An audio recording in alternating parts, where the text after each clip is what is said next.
Alrighty, well, welcome to Wednesday morning for some of you, and Wednesday 1 minute past one because my clock just switched.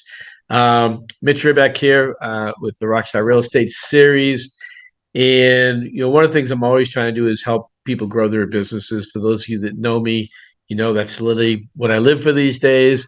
Um, for those of you that don't know me, that's what I live for these days. I've been very blessed. I have a wonderful life. I have a wonderful family. I have a wonderful business. And this last chapter of my life, not that I'm old yet, but I do look old. I am planning on helping as many people get their businesses where they want them to be. It's just my way of giving back to an industry. For the last 24 years, it has changed my life. So one of the things I've learned about realtors is most realtors don't actually have a plan. And when I first got in the business, there was only one thing that was really important to me. One thing I realized, and this is every business. So I'll give you a little background. Actually, let me give you a little background first for those that don't know me. So I'm a chronic entrepreneur. I've owned 27 companies. My most famous ones were I was the first online dating service. So if you need dating advice, hit me up and I'll take care of you. I also was the third paintball business, the largest paintball business I think ever in the country. I owned restaurant, I owned an ad agency, I owned an internet program for radio groups. I was the godfather of internet lead conversion in the real estate world. I've sold, I don't know, somewhere. I read an article last night that I sold 1,300 homes. I thought I only sold 1,200, so that was kind of cool.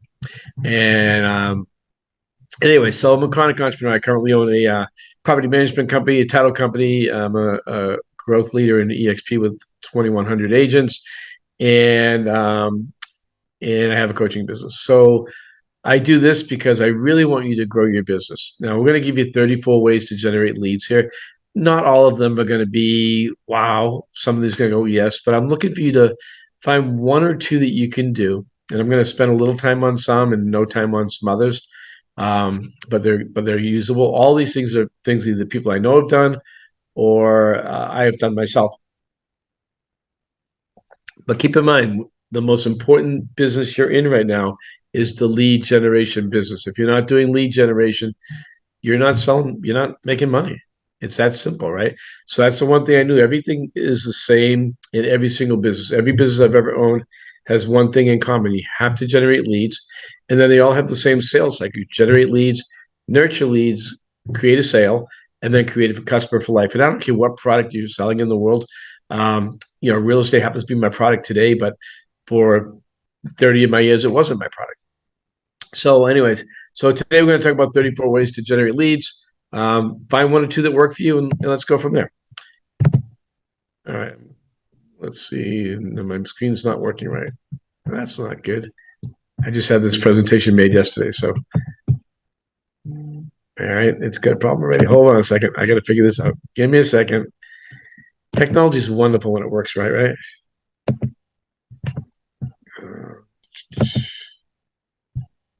Let me make sure this is going to work. There we go. All right, let me go back to the beginning. Okay, sorry about that. There's always going to be technical glitches in technology, right? So my first one we're going to talk about is open houses. And if you are not doing open houses, especially in today's market, you need to start doing open houses. It's the most important thing you could possibly do. Right now, at least most parts of the country, we're in a buyer's market again. Right, listings are sitting for 3-4 months unless they're priced correctly. So there's a great opportunity to get buyers, and especially with the buyer brokerage agreement, we're finding a lot more people showing up to our open houses. So I'm going to give you a couple of tips on open houses because I think they're really vital. Firstly, I don't ever advertise open houses, and people argue with me all the time on this. But the reality is open houses are generally people come 90% come because of signs. So I always put 20 to 30 signs up. The language you use is really important. So when people come in the house, I never say, "Are you working with a realtor?" In fact, today I say, "Which realtor have you signed a buyer brokerage form with?" Right? Because if they're not working with them, they have to. If they're working with them, they have to sign a buyer brokerage form, right? So I would be doing that. I would be asking that because if you ask, "Are they working with a realtor?" Everybody says yes, right? 90%. So say which realtor in town are you working with, or which realtor in town did you sign to buy a brokerage agreement with? And then I also always find two vacant homes. Oh, and I only do vacant homes, by the way. I don't want to put anybody out. And one of the reasons why I don't advertise these is because I want to be able to leave if I get a good buyer during this time frame. So when someone's coming to a house, I'm going to always have two other homes that are available nearby, preferably within a mile, that are vacant. And I'll get permission from the listing agents to show those anytime during that day. And obviously, if there's somebody showing at the time, you can't walk in the door, but when they leave, you can. I've never had a problem doing this, by the way. And so when someone's coming to my open house, I say, "How do you like the house?" It's a typical conversation, right? How do you like the house? They'll use it's good. I go with something you'd like to make an offer on. They almost always say no. In fact, I've never sold a house at an open house in my hundreds that I did. And then I said, well, I do have two more homes available down the street that are the same price range. Would you like to go take a look? About 80% said yes. And then my only goal during that time period is I got 30 minutes now to do that. I put a little be back in 30 minutes sign on my door for my open house, and I go to show these two homes. My only goal is to find out if they're pre-approved and ready to buy today. And if they are, I'm going to end the second showing by saying, you guys seem like a really nice couple or a really nice person, whatever you are dealing with. I'm really not in the mood to do my open houses today. Would you like to go look at more properties? And almost always they say yes, if they have time. Not everybody, but if they're not pre-qualified and ready to go today, I'm going to get their information. I'm going to put them into my nurture program, and I'm going to go back to my open house. So the reason why I don't advertise open houses is so I can leave. I have a whole webinar on open houses. If you go to my YouTube channel, which is just my name, Mitch Ribak, please subscribe there. That'd be great. I'm just about 1,000 people. I'd like to get to 1,000 people. So if you all go on there and subscribe, I'll have 1,000 people. But it's Mitch Ribak is my YouTube channel. And if you go there, there's an open house, Master Open Houses webinar, which is great. There's also a webinar which I taught recently called How to Make $100,000 a Year Working 4 hours a day, which goes into open houses a lot more deeper. Okay, next. Garage sales and estate sales. So I had an agent. Remember, some of these you combine to do multiple sales during the year.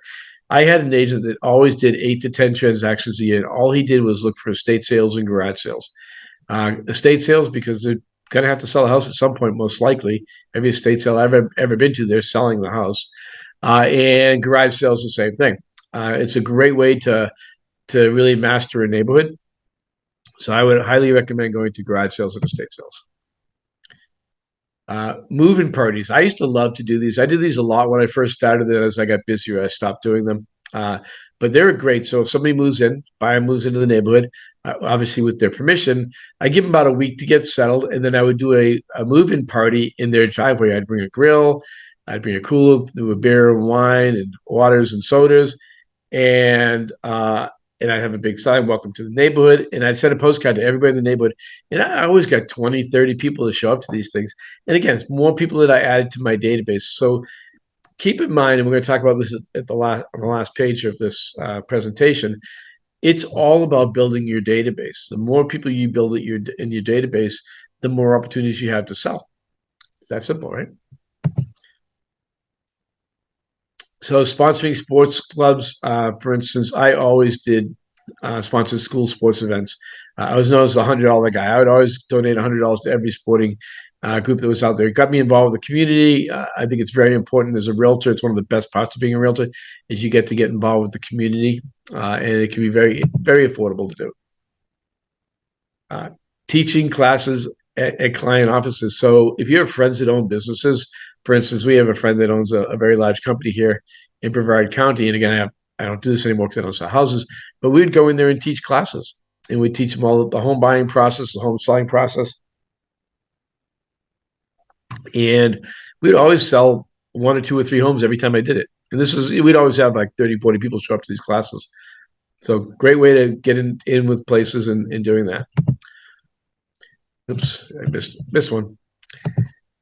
So this is, by the way, I'm using a different format too. I'm using Canva instead of my PowerPoint. So that screws me up too.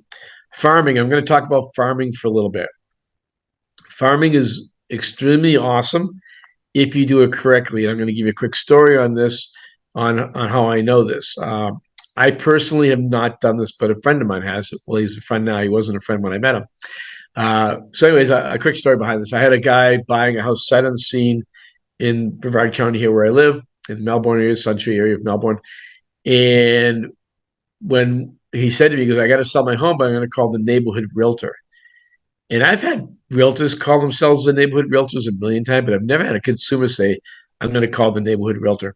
So I got the guy's name. His name was Jack up in Virginia. And I called Jack. I said, Jack, my friend's going to call you to list his house today. I'm not looking for a referral fee. He goes, well, what are you looking for? I go, I want to know how you became the neighborhood realtor. And he explained it to me. So what he did, he had 4 parts to his program. And I'm going to explain them all to you real quickly. The first one was postcard marketing. Now, I know we've all tried postcard marketing. It doesn't work, right? Well, the reason why it doesn't work is because you didn't do it correctly. One of the things I always say to people, why do you think people will use you as a realtor? And there's only one reason. It's because you happen to be in front of them when they're thinking about buying or selling. So all these things that we're talking about today is trying to be in front of them when they're thinking about buying or selling. And that's the only reason. I mean, I've sold, they said 1,300 homes. When I stopped marketing to my database, my phone calls stopped immediately from 40 to 60 a year down to a handful a year. So the way he taught me to farm was amazing. Firstly, you got to know, what is the turnover rate? You have to understand the turnover rate. If you don't know the turnover rate, you have to find that out. And by the way, if you have any questions, put them in the chat box. Don't put them in the question and answer box. Put them in the chat box, and that way everybody can see them. And I'll answer them as I get to them. So, anyways, you're going to do once you know the turnover rate. Turnover rate basically is very simple. How many homes in the neighborhood, and how many homes are sold, contingent, pending, active. That's what I want to know. And I'm looking for an 8% or better number per year. If I'm getting an 8% turnover, I want to say 1,000 homes, that means 80 homes. That's a lot of opportunities, right? And remember, it costs you the same amount of money to market to a higher end area as does a lower end area. It also costs you the same amount of money to market to a 2% turnover rate as an 8% turnover rate. So pick your neighborhood wisely. All right. So the first thing you do is you mail, and you don't use the little postcards. You use the 6x9 or bigger. You mail 8 postcards in a row. 8 weeks in a row, you mail postcards. And then after that, you mail every other week forever. So that's what. So that by the way, when I talked to Jack, this was the end of his second year of doing this. So this is what he built in 2 years. He also picked a farm area that had a clubhouse that he could rent. So he would do every quarter, he would do a party there. He would do a Super Bowl party. He did a summer barbecue. He did events. He did a travel event. He did a finance event. He did a selling your home event. So you didn't have to do, it doesn't always have to be real estate. It's just about connecting with more people, getting people to sign in when they're there. So you're capturing more leads, right? Capture leads, nurture leads, create a sale, create customers for life. He also did, which I love, is, you know how there's always somebody's husband died and the house needs a paint job or things like that.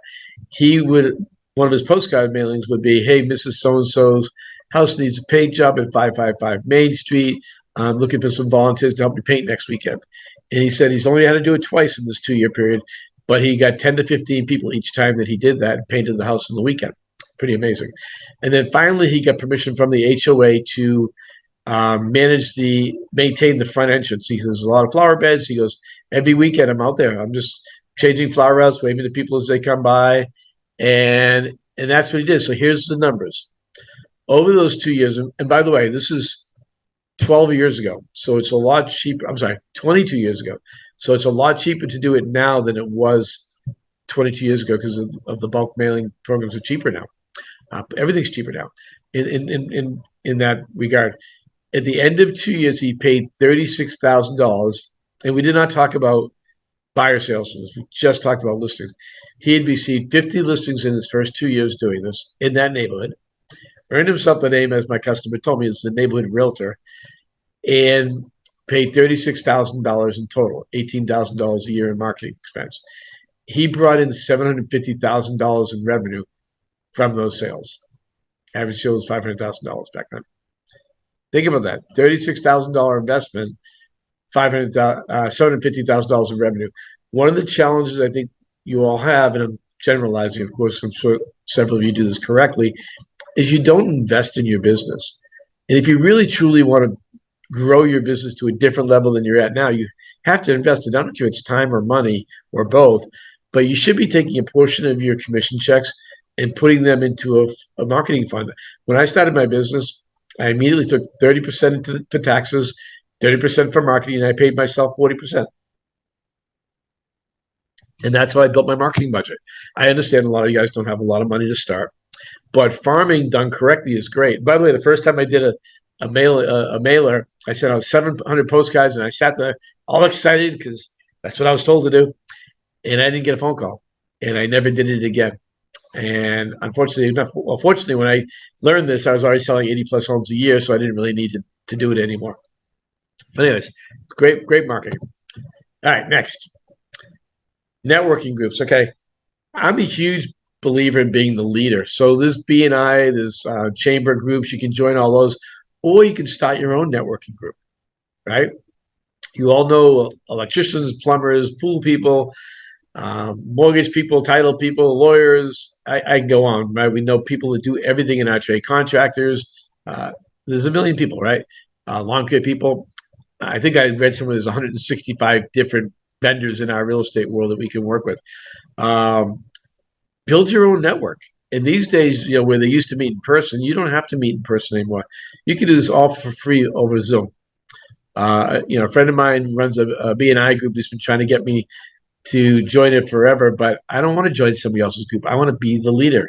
And what happens when you're the leader? People reach out to the leader. People always want to be friends with the leader. It helps grow your business tremendously. Wedding conventions. So wedding conventions are great. There's a few reasons why. One, a lot of times it's young couples and they're going to buy their first house.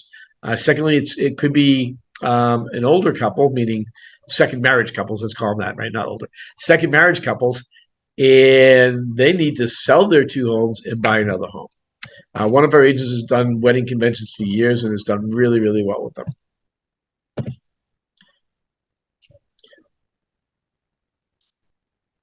Uber drivers, Lyft taxis, Lyft drivers, taxi drivers. I have a friend of mine who is a taxi driver, was a taxi driver back when I was selling, and he would give everybody he picked up. He worked at the Port Canaveral, which is the cruise ship terminal here. So he'd bring people from Port Canaveral into Orlando.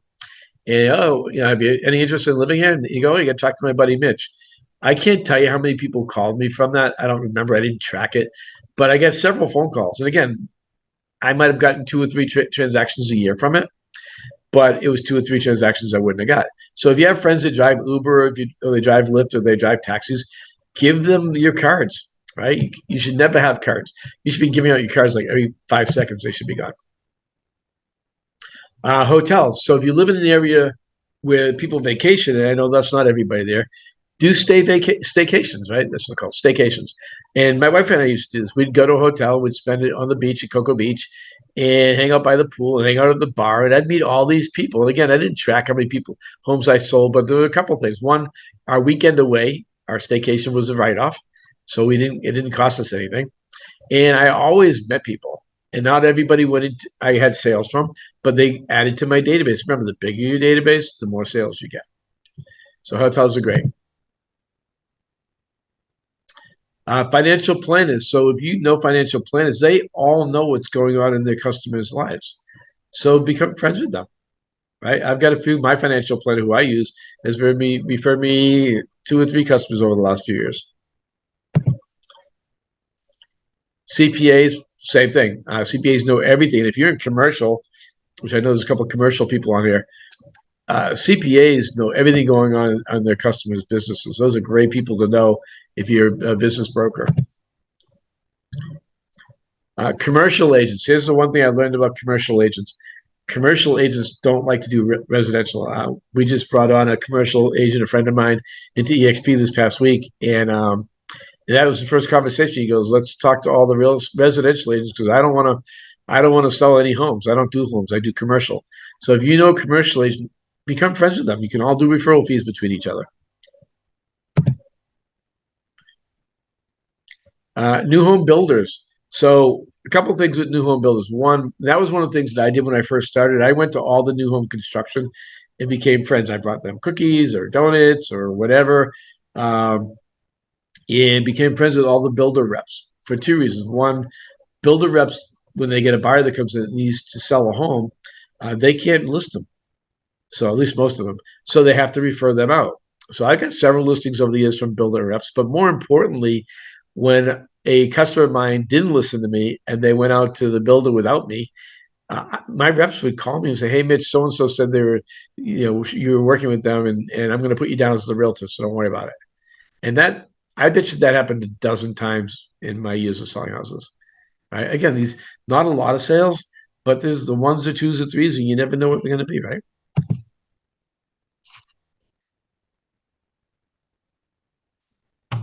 All right, here we go. More technology difficulty, right? Uh, sorry, this is going to happen occasionally for me because I'm using this new technology that I've never used before, and voila. Let's get this back on track. There we go. Note to self: get rid of all the scrolling stuff and make it just a one time up there. Marriage counselors. So marriage counselors know people that are having trouble, right? Good people to know because those people are going to have to sell their home some point. Divorce and bankruptcy attorneys, the same thing. The judges, same thing. I think the next one says divorce attorneys. Anybody that's dealing with bankruptcies and divorces, these people need your help, right? They need you to help them. Divorce attorneys, right? And that goes hand in hand, by the way. Marriage counselors, we know 50% of people get divorced, right? So they're all tied in together, but they are a good place to get business. Mortgage companies. So here's and this one and the next one is similar. So I'm going to go to the next one. And I want to talk to you for a second about this. So we all have vendors, right? And I think it's really important that your vendors give you at least one deal a year. I'm going to tell you a quick story on this. I had a lender for the first 4 years of my business, well, 3.5 years of my business. And I gave him probably, let's see, 200 deals in those 3.5 years, 150 to 200 deals in that time frame. A lot of money, right? I never even got a bottle of wine at Christmas or even a Christmas card. I don't think I got a Christmas card. I got nothing.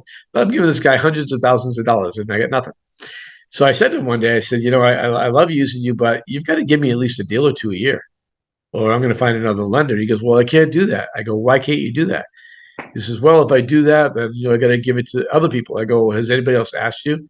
He said, no. I said, again, if you don't give me anything, I'm going to go. So I gave him 90 days and he did not give me anything. I never used him again. Great guy, did a great deal. His thing to me is, well, I get all your deals closed for you.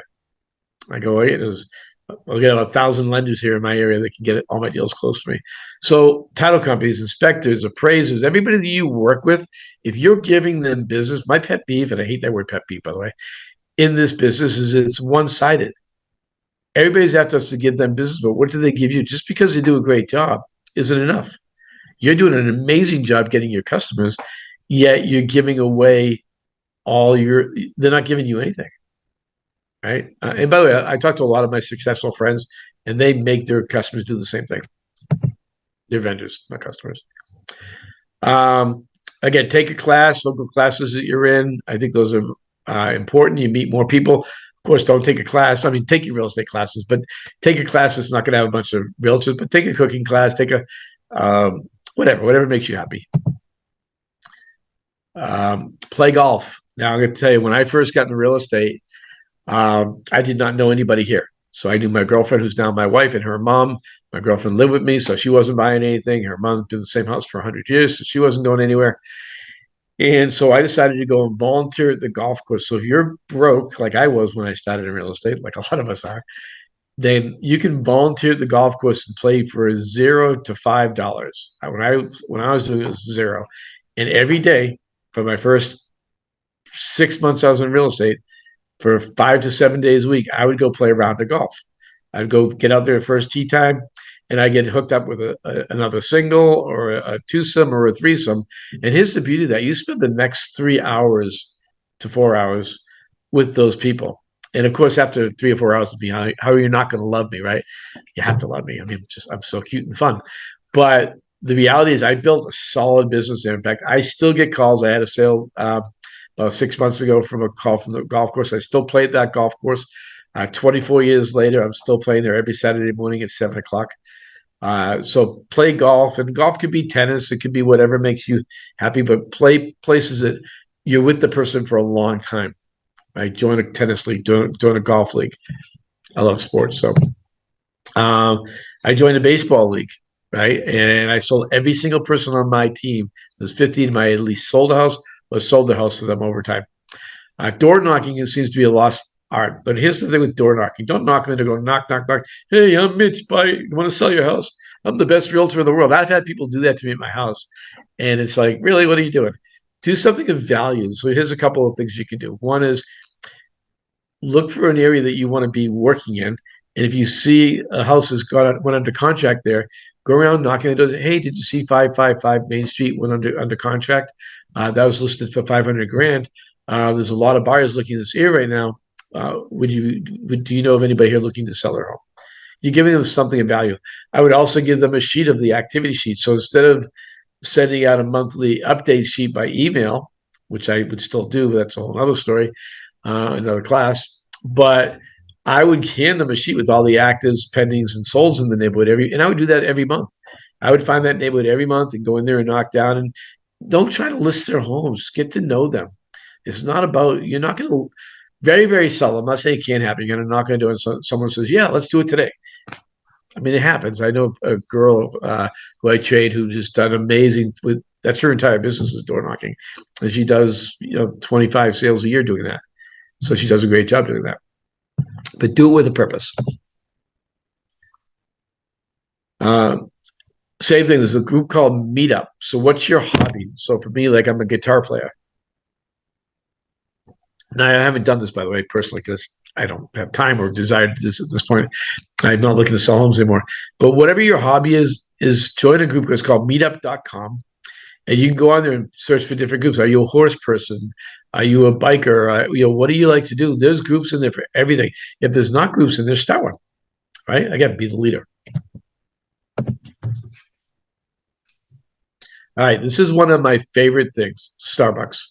I don't know why this keeps freezing up, but it's all because of the way this is going. So hopefully, I'm going to have to do it again. Sorry, guys.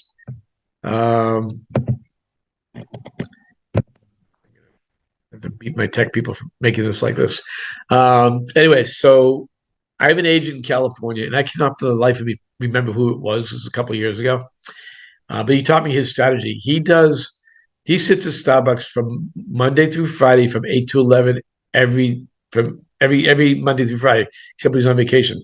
And keep in mind, by the way, all of the marketing stuff we're talking about is about consistency, right? I'm all about marketing equals consistency will equal sales. I don't care what you're picking in this group of stuff. As long as you're doing it consistently, you will get sales. There's no question in my mind about that. So Starbucks is pretty amazing. So what he does, on the back of his laptop, it says real estate question, ask me. And he does 30 transactions a year in California. So he's doing very well. 30 transactions a year just sitting at Starbucks with that in the back of his laptop. Now he positions himself where if you're standing in line, you have to see that sign, right? And think about this. There's one thing cool about Starbucks and any other place I know. The guy that comes in there at 9:02 today will be there at 9:02 tomorrow, 9:02 the next day, and so on and so on. And think about the psychology of this. Guy sees you there every day for the next 2 months. Then think about selling his house. He goes home to his wife, says, they're like, yeah, we need to sell a house. He's like, I got this guy at Starbucks every day. He's a realtor. He's always working out of Starbucks. Let me go. I'll ask him what we need to do. Now, if you're not consistent and you just do it once in a while, yes, you might get a buyer or a seller once in a while, but you're not building that recognition. By being there every day, you're building that recognition. It's a free ad. And during that time period, there's just, 50 people, 100 people that come through every day? I don't know. I love it. It's if I was selling houses, I would do this. And the other best part about this, say you're in an area that you want to boost your price point. So I'll give you an example. We have an area here called Titusville, which is, the 3 to 350 range. Half hour away is Merritt Island, where I live, and that's in the 500 to $1 million range. Drive a half hour and sit at Starbucks in Merritt Island. Sit at Starbucks where the highest price point is. Don't do the Starbucks in an area that's a lower price point, because again, the marketing effort's the same, but you're going to get a higher price point, make much more money for the same amount of work. All right. I am so sorry about this thing keep freezing up on me here like this, but it is what it is. All right. So I have to keep doing this, and yeah, it looked really, really good when I did it before I did a presentation. Anyways, I don't know what bunko is. I know my general manager Pat does bunko parties. I used to do bunko parties, poker parties. Any type of time you can get a bunch of people that are not realtors together is a great way to build that relationship. Right. The more you build relationships, invite the people from your neighborhood. Right. Own your neighborhood. Right. Nursing homes and assisted living. Now I know this may sound morbid, but get in with them. Right? Get in with the nursing staff or the people in charge of the nursing homes and assisted livings. I've had people who are doing this in a person's is licensed, a licensed realtor in a nursing home, and they're always selling homes to that person, giving referral fees. But unfortunately, people who live in nursing homes or assisted living homes, their homes are now sitting there and need to be sold. So, yes, it's morbid, and I'm not saying to be aggressive on this, but it is a great source of business. Sponsorships. Now these are great for branding. They're not great unless you have a great call to action. But sponsoring anything in the city, holiday parties, city events. We have craft fairs here. Offering a free CMA to me is not going to do it. I would come up with something better. I haven't really given a lot of thought what that would be, but I would be more creative on that, on what you can give away to get people to come over and talk to you. But it's also being part of the community. People want to see that. Country clubs, right? Country clubs are amazing because it's not just golf at this point. And this could be yacht clubs, this could be country clubs. I might have another slide that says yacht clubs are here. If I was selling today, I would be a member of every yacht club, country club there is in my area, and I'd be there. I have a friend of mine that all he does, he's a member of the local yacht club, and all he does is sit at the bar every night, has a drink or two, not more. He doesn't get drunk. And he knows everybody there. This guy does $25-30 million in sales every single year just by doing that. That's all he does. He doesn't do anything else. He just goes to the yacht club and he knows everybody there. Same thing with country club. They have social events. They do all these things. They all have bars. If you don't drink, that's okay. Drink water. You don't have to, or club soda, whatever. But again, if you want to increase your price point, you got to go where those people are, right? HOA associations. Now, I know this is a taboo for people, but I would be the president of the HOA. Not because I want to be the president of the HOA, but everybody in that place will know me. Now, you need to do a phenomenal job if you're going to do that, or they're going to all hate you. But I think being involved with your HOA is a great way to meet new people. Parent-teacher associations, get involved with the schools, right? I think it's PTA stuff, right? Good stuff. Meet more people, be involved with your schools. Here we go, freezing up again. There we go. Local schools, volunteer. I have lots of people that I know that volunteer at schools. Right? I did that. I was a chaperone for all of my kids' events when they were growing up. And when I was in real estate, my wife's kids, I was chaperone for all their stuff. I met tons of people that way, tons of parents, and went to all the school events, went to all the school chaperoned events. I went to the all the school sports. I mean, get out there. I always wore my real estate shirt. Just by being involved with my grandson's baseball, I sold 2 properties. Right, and again, I didn't work it because I stopped selling a few years ago. But be involved. All right. So those are my lead generation ideas for you. There's lots of them, and I'm going to talk about lead conversion for about 5 minutes here. But I want you to remember, why do people use you as a realtor? Because you happen to be in front of them when they're thinking about buying or selling. So this is mostly for buyers, but you can do this for listings too. This is so vital. Every person that came into my open house, every lead I captured, I would put them into, if they're buying or selling or looking to buy and sell at some point, I'd find out their time frame, and I would set every single lead up so they're getting listings from either my website, it was always my website back then, or the MLS. I stopped using the MLS for it and only used my website because when the MLS system changed back then, I lost all my searches. They saved my database, but they lost all my searches. And at one point, we had to do that with 18,000 searches. We had to redo. So again, the technology is different now. They might be able to move all your searches over. That's fine. But everyone, if they're listing, I gave them updates for listing updates for their surrounding area, the neighborhood surrounding area. If they're buying, it was where they're looking for. Every lead I got after setting up the search, I would call. I want to make sure, hey, I just want to let you know, I've been sending you listings. I just want to make sure I'm sending you what you want. Right? I send them up in an email system. I'm going to talk about that in a second. And then depending on their buyer or seller time frame, I would set them up on a callback schedule. Right. So for instance, if they're buying in a year, I'm not going to call them every week. I'd call them every couple of months to check in. When they got to 6 months, I'd call them every 6 weeks. When they got to 3 months, I'd call them once a month. When they got to a month, I would call them every week.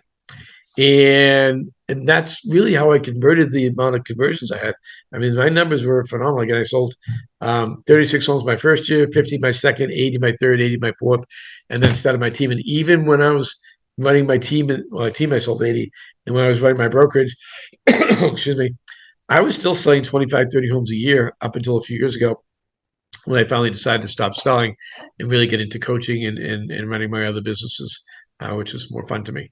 And I still sell occasionally. I'll sell a few. I've sold one this year. I got a couple listings. I just got a buyer under contract. So I still sell a couple homes here and there. But I want to talk to you about the email system. You don't want to send a lot of fluff. And what I recommend people is not putting your email system into your database, not putting leads into your database until they raise their hand. Now, if I meet someone in an open house, they're going into my CRM. But if I'm just building my database to other contacts and stuff like that, people I meet in the street, and I'm putting them out in the, well, maybe not in the street, but in stores and wherever, I'm going to put them into an email system. I use MailChimp. You can use Constant Contact. Those are the two bigger ones. It's $20 a month. But the reason why is I want to keep my database, my CRM, pretty sparse with only people that are buying and selling. And I want to keep my email program where I can see who's opening their emails. And when they raise their hands, I can now move them into my CRM.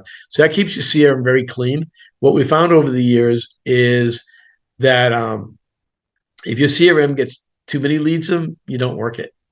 And I've had agents that had 2,000-3,000 leads in their database and their CRMs, they weren't working them. So now I advise people, if you want to really, really concentrate your database, put all your email in your database into a email platform, and then as they raise their hand to buy or sell, move them. And I'm going to give you the two messages I want you to do on this.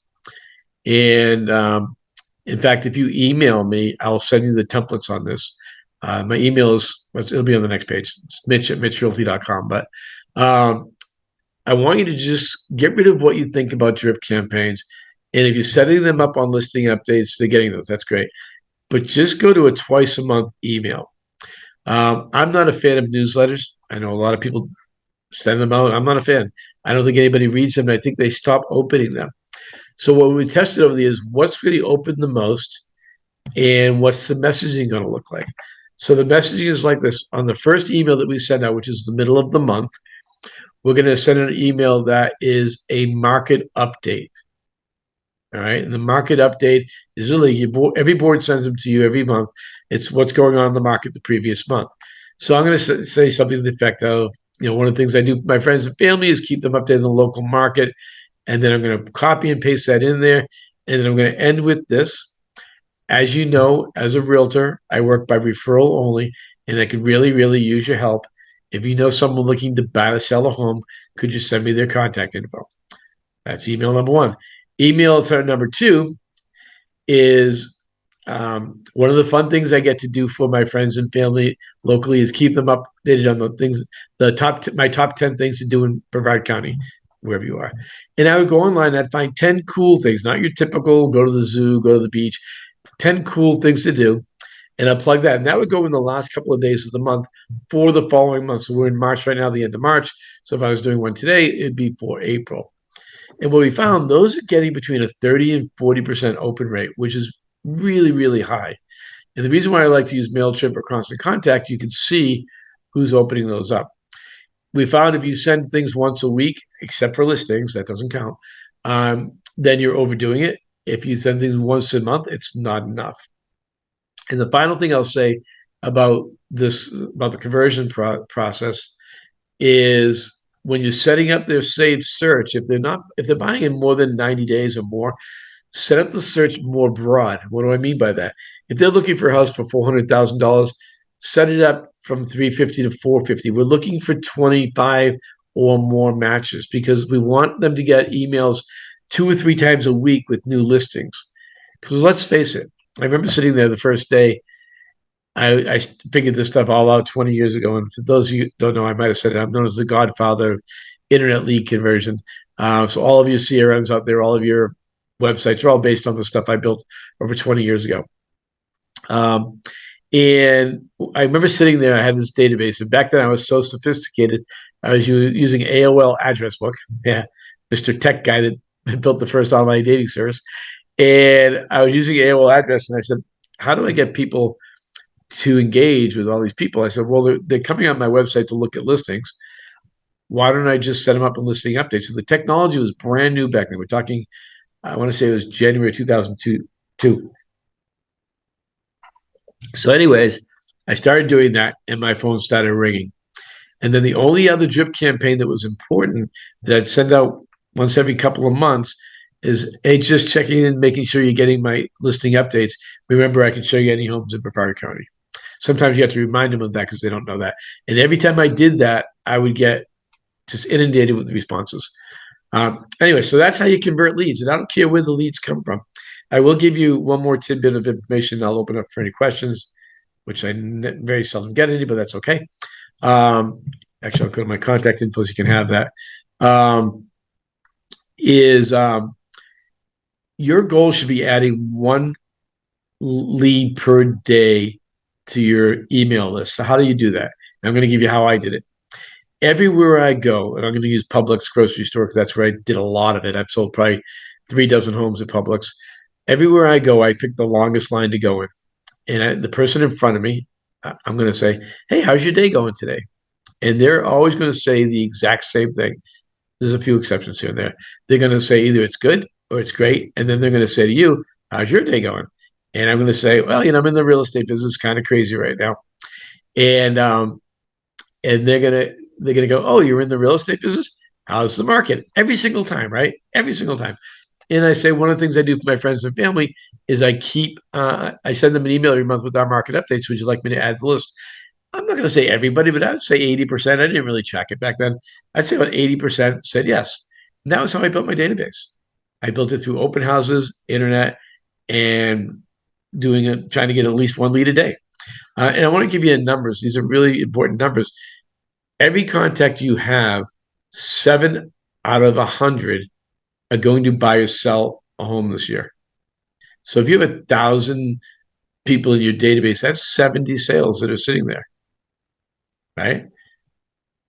It's there. The question is, are they going to use you as your realtor? You have to be in front of them when they're thinking about buying or selling. All right. I'm going to get rid of my screen here. There's my contact info. Give me 1 second. And do we have any question here? Again, if you have any questions, put them into the chat. We'll keep this open for a second. Okay, we got a few here. Give me a second. Let me go through these. Give me a second. We have more than I didn't see these coming.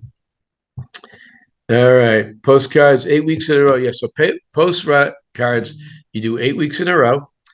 And I'm looking at the questions while I'm talking. 8 weeks in a row, and then every other week forever. Right? Again, it's all about being them. And as long as you're doing it every other week, you're going to be in front of them when they're thinking about buying. When I was talking about the conventions, you're going to go as a vendor. Yes, you go as a vendor and have a booth. And again, these are great ways to remember, it's all about building your database. I don't expect you to sell a house that way, right? Julie said referring clients is great. How often should you have MLS send updates to their search? That's a great question, Rich. So the MLS searches, I want you to,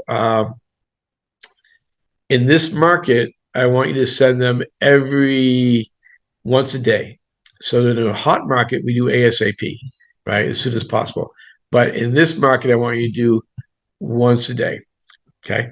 So that way they're getting updated daily from you. If there's new listings, right? The ASAP will send them out multiple times a day, and you don't want to do this in this market with the listings that's sitting.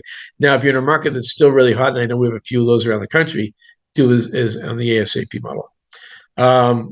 Next question, is this being recorded? Yes, this is recorded, and it will be sent out to everybody who registered in the next 24 to 48 hours. So any more questions? All right. Well, thank you so much for coming, everybody. I appreciate it. I hope this gives you some great advice on how you can grow your business. I do coaching for anybody that wants it all the time. So if you're interested in a free coaching session, please reach out to me. I'm glad to help you. Again, this is my mission right now. Help as many people succeed as possible. And if you don't want to succeed, that's on you, not on me. Take care, everybody. Be good. Have a great day.